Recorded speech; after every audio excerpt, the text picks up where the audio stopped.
Hello, everybody. Welcome to Oxford News This Week. I'm Terry Stiles. I'm Jim Hughes, and in this week's news, embracing the holiday spirit from giving back to honoring service. Also, Terry, the plows are out, and a little bit of Scotland right here at home. All that and more. The Oxford News begins right now.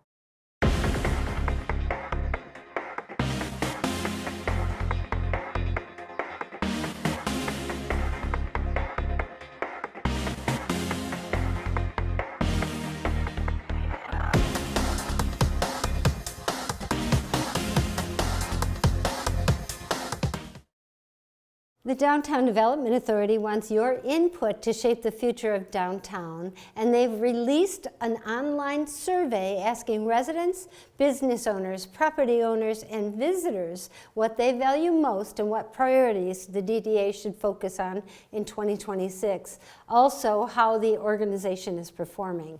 Responses are anonymous. Take the survey on the Downtown Oxford Facebook page or contact the DDA office at the Village Hall. The DDA is also asking downtown business owners to be patient in the village, developing an overview process and procedures to help keep the downtown sidewalks and parking lots cleared during the heavy snows that are about to blow. Jim? Oxford bank leaders are helping fight youth homelessness. Executives have joined the Covenant House Sleep Out in Detroit, trading beds for cardboard boxes to raise awareness and funds. The bank has raised over $20,000 this year. Oxford Bank employee Nancy Rosentrainer said Covenant House gives young adults a place to go and teaches important and skills to build an independent future. Donations continue through December. Covenant House helps teens overcome homelessness and human trafficking. Terry. Holiday cheer is alive in Oxford at the Candy Cane Day hosted by the Oxford Parks and Recreation crew. Seniors filled 80 Christmas stockings for the free meals program while enjoying Santa music and treats. Wreaths across America honored the fallen veterans, our heroes, and Shop with a Hero helped children pick gifts. Festivities continue with the Soup and Sweet Stroll, the lighting of the bridge, and the Christmas parade downtown. From giving back to celebrating together, Oxford shines bright this holiday season. Jim? Oxford residents are stepping up to help neighbors in need. Western engineered products raised $1,200 through No Shave November, and volunteers collected over $2,700 during the Free Meals newspaper fundraiser. The program serves 100 to 150 meals every Wednesday at the Emmanuel Congregational United Church. Everyone is welcome to receive meals. No residency is required. A great program helping out many people. Terry? Sure is. For those in need, food assistance is available locally. Organizations like Forgotten Harvest, Orion Oxford Fish, and several churches provide groceries and free meals weekly. A full list is available on the Orion Township Public Library's Facebook page. Jim? Police are stepping up patrols this holiday season. They want everyone to be safe. The Drive Sober and Get Pulled Over campaign will be in effect from December 12th to the January 1st of the new year. Nearly half of the traffic deaths during recent holidays have involved alcohol or even drugs. Officers will be watching for impaired drivers. Plan ahead, designate a sober driver, or use any one of the rideshare services. Remember, drive sober or get pulled over. Terry. Snow is here, and the County Road Commission is already keeping drivers safe. The commission rolled out 34 new plow trucks, each costing $420,000 and equipped with advanced safety features to plow and salt the roads. Managing Director Dennis Kolar reminds drivers to take extra precaution during the winter storms. He advises keeping at least 200 feet behind a plow, about 12 car lengths, and to prevent skids by using low gears, headlights and avoiding cruise control. Drivers should also clear snow from their vehicles, watch for black ice on bridges, and always give the snow plows plenty of room. And then also, when clearing your driveway, do not plow the snow into the road. This causes cars to crash, slide, veer, or possibly wipe out. Jim? And now for our Behind the Lens segment. It's always a favorite part of our time of the newscast, and a little self-indulgent for myself actually. My mom, Diane Hughes, very thrilled about her recipe that originated from Scotland, Glasgow, Scotland to be quite exact, and was transported to here, the United States, by my grandparents back in 1905, has become a very beloved family tradition. The holidays were always a time of great anticipation, especially when Grandma was busy in the kitchen, assisted by my grandfather. The other day, my mom, her version of that very recipe, we made our yearly drop-off of her version of it to a few places that she had listed, which did include Oxford Community Television and the staff here.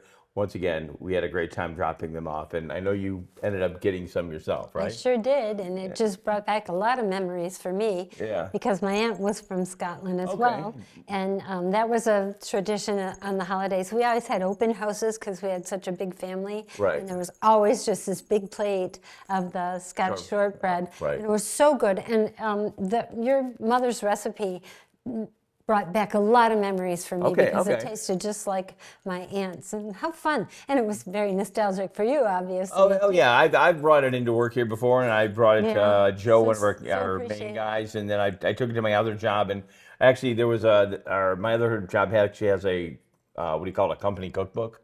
And you can upload the recipe. I had to make sure for Mom that it was okay, because family recipes, you don't want to mess with them, right? They're precious. And that was like from 19, she gave approval, and a lot of people enjoyed it, and then obviously here. So what I decided to do, if you send us a self-addressed stamped envelope, that means you're gonna have to address it to yourself, put a stamp on it. We can't really do that, and I'll mail you a copy of the recipe back. This is originally from 1905, Glasgow, Scotland. If you want to make a version of this version of shortbread, I mean, again, you got to have a magic touch to make it. I don't think I would. Would you talk with a little brogue while you're making it? Does that help? It's a little Irish there, actually.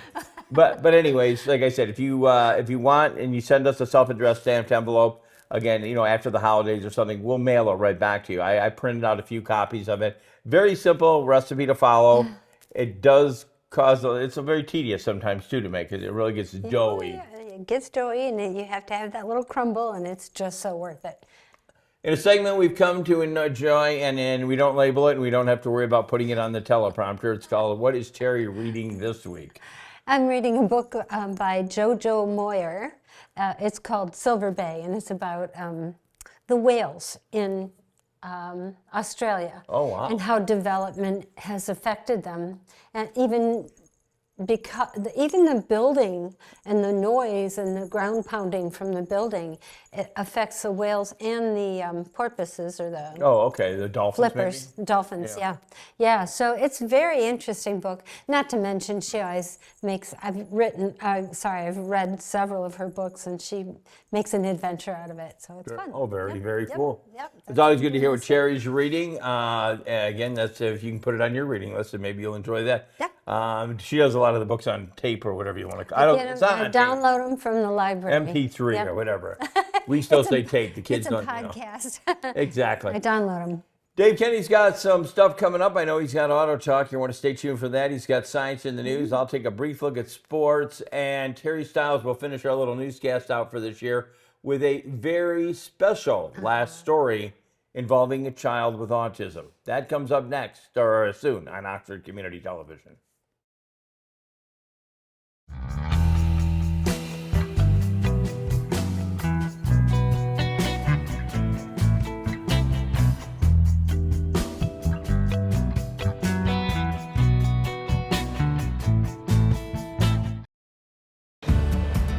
You know the national parks, but you may not know that they're supported by a strong foundation.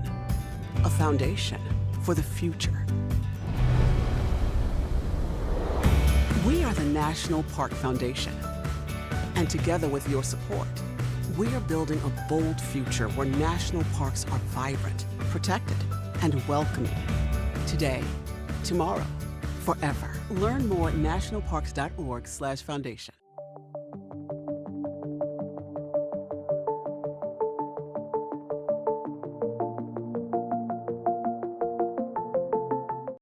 Who can you turn to for news you can trust? Your local TV and radio broadcasters. You trust us to keep you safe during times of crisis and to deliver the weather, sports, and entertainment you rely on every day. We bring you the facts you need to make decisions that matter. And as misinformation floods social media, you can trust your local stations to deliver the truth. Text TV to 52886 and tell Congress you rely on your local stations for trusted news. Welcome to this edition of Auto Talk. I'm Dave Kenny, and this story is taken from Automotive News. General Motors has cut a deal with Apple Incorporated to bring the Apple Music app into Chevrolet and Cadillac models starting on December 22nd, when the automaker will send it to vehicle owners over an over-the-air update. Bringing in Apple Music delivers one of the tech company's most popular apps that GM customers can't get in its newer vehicles since the automaker started to phase out Apple's CarPlay phone projection system in 2023. The decision was controversial on social media, and some consumers say they wouldn't buy a GM vehicle without CarPlay. Third parties have even tried to come up with ways to connect CarPlay to GM's latest vehicles with phone adapters. Owners of older models still have CarPlay. I recognize that it's a hot-button topic, said Sterling Anderson, GM's chief product officer, in an interview. I liked it for a very long time in vehicles that had inferior access to the applications and services that I cared about. But that's no longer true in the vehicles that we've removed it from. GM will start adding the app to Cadillac Vistic and Escalade IQ electric vehicles and CT5 sedan. Chevrolet will start with the Equinox, Blazer, and Silverado electric models and the Corvette, Tahoe, and Suburban gasoline-powered vehicles. Buick and GMC will eventually get access to Apple Music, GM said. Customers will be able to stream music through GM's OnStar Basics telematics system for all 2025 model year and newer vehicles in the US and Canada at no extra cost for 8 years from the date that they buy the vehicle. Some Cadillac models will be able to use Apple's spatial audio, which feeds music through multiple speakers with the intent of creating a concert hall sound experience. Apple Music spatial audio is supported by Dolby Atmos.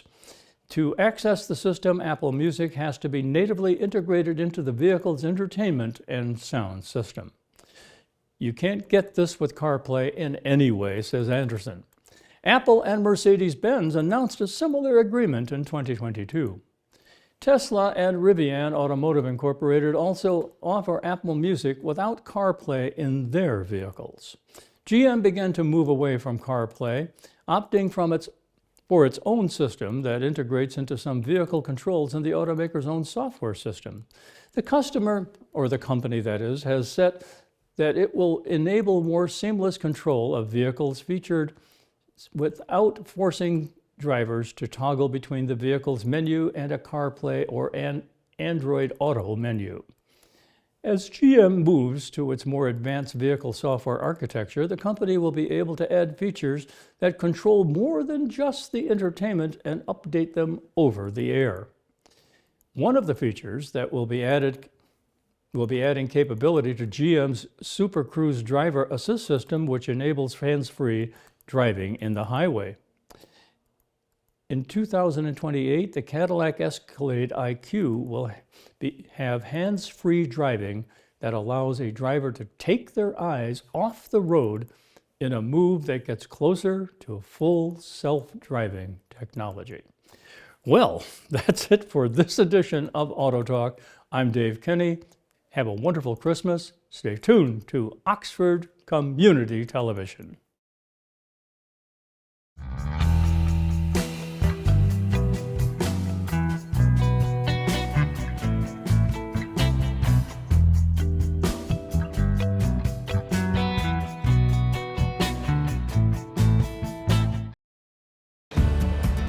You know the national parks, but you may not know that they're supported by a strong foundation. A foundation for the future. We are the National Park Foundation. And together with your support, we are building a bold future where national parks are vibrant, protected, and welcoming. Today, tomorrow, forever. Learn more at nationalparks.org/foundation. In today's digital world, it's hard to know who to trust. Your local TV and radio stations bring you the facts. Misinformation and deep fakes flood social media, but broadcasters deliver verified and accurate news. For news, emergency updates, sports, and entertainment, turn to your local stations. Text TV to 52886 and urge Congress to support the vital local journalism broadcasters provide.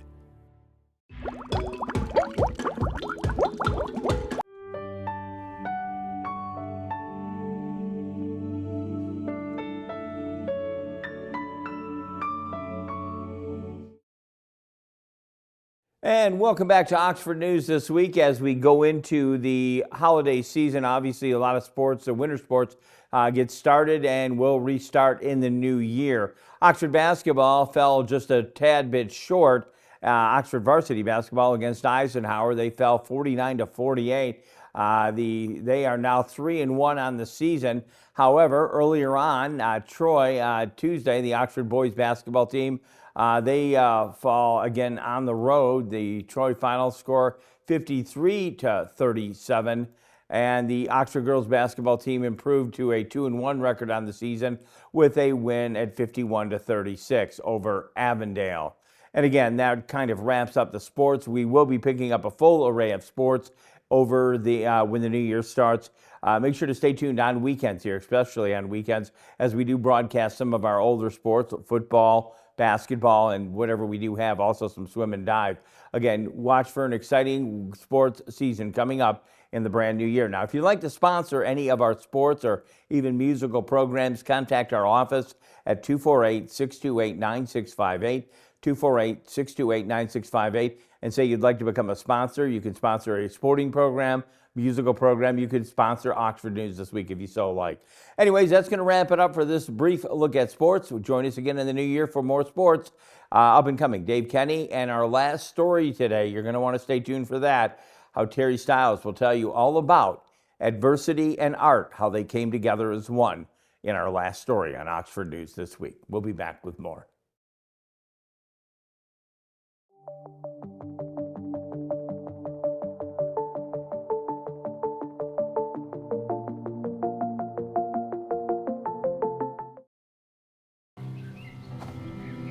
For decades, I've taught you everything I know.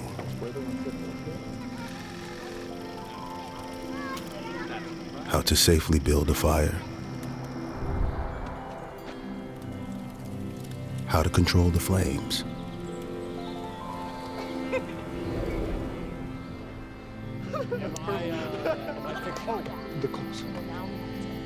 What to do with hot coals. How to secure your chains. There's no sparks.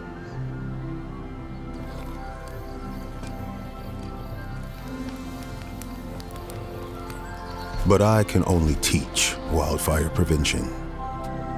Only you can prevent wildfires.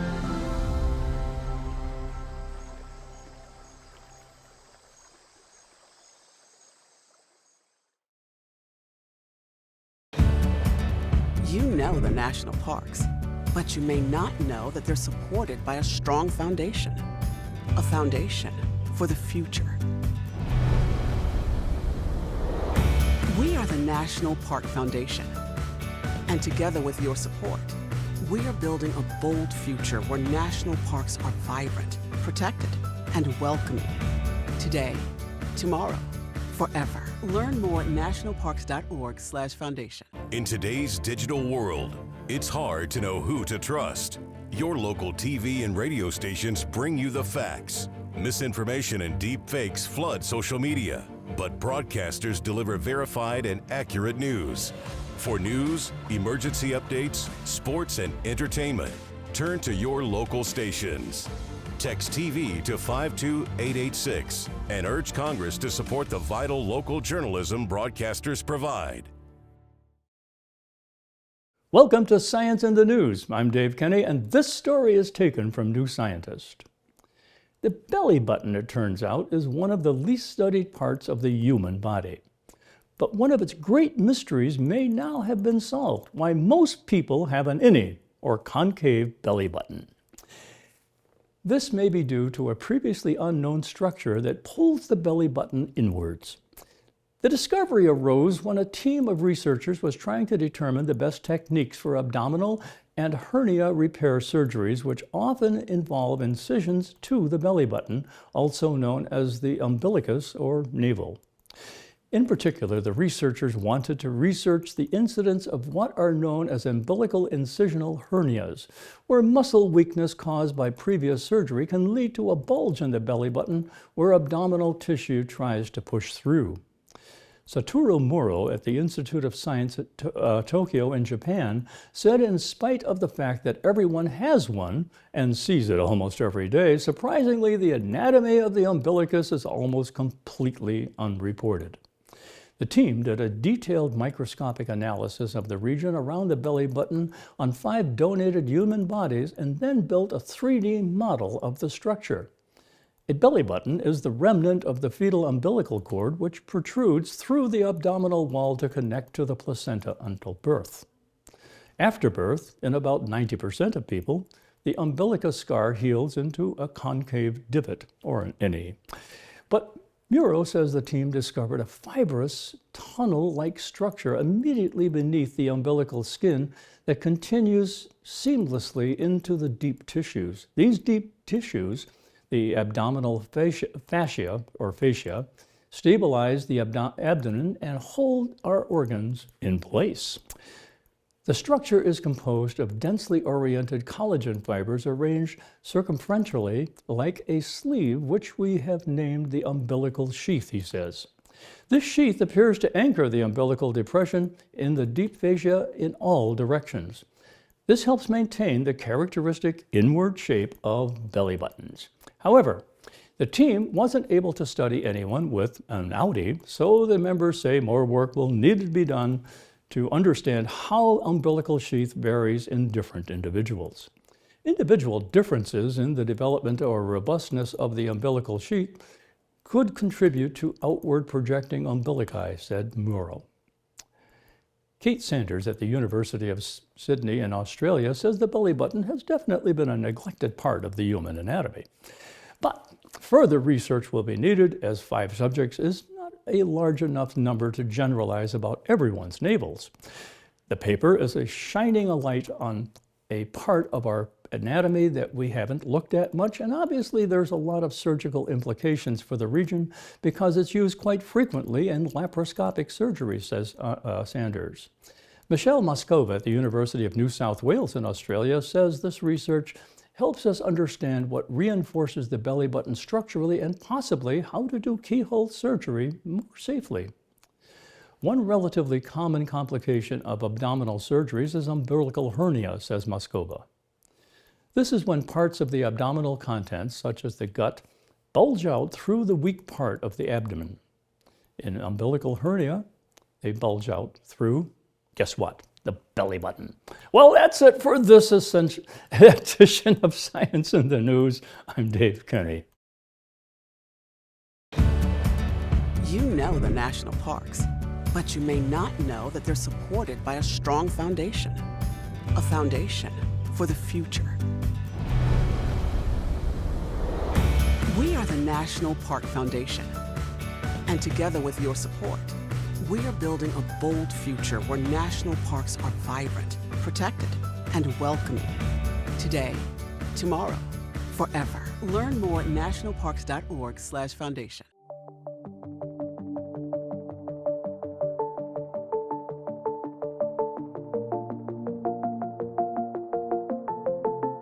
In today's digital world, it's hard to know who to trust. Your local TV and radio stations bring you the facts. Misinformation and deep fakes flood social media.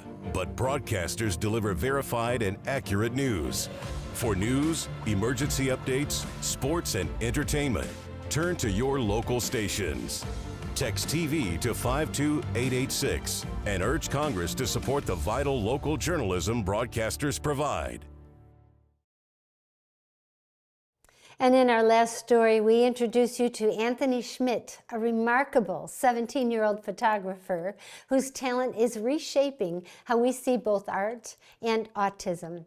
Through his camera lens, Anthony captures the striking beauty of model cars, transforming miniature worlds into powerful visual stories. But his work goes beyond photography. With every image, he challenges the misconceptions about autism, revealing the creativity, focus, and brilliance that so often goes unseen. Anthony's dedication is unwavering. His unique perspective doesn't just illuminate his subjects, it shines a light on what's possible when passion meets purpose. You can follow Anthony's artistic journey on Instagram, Facebook, and those who wish to support his growing body of work can do so also by purchasing off of Facebook.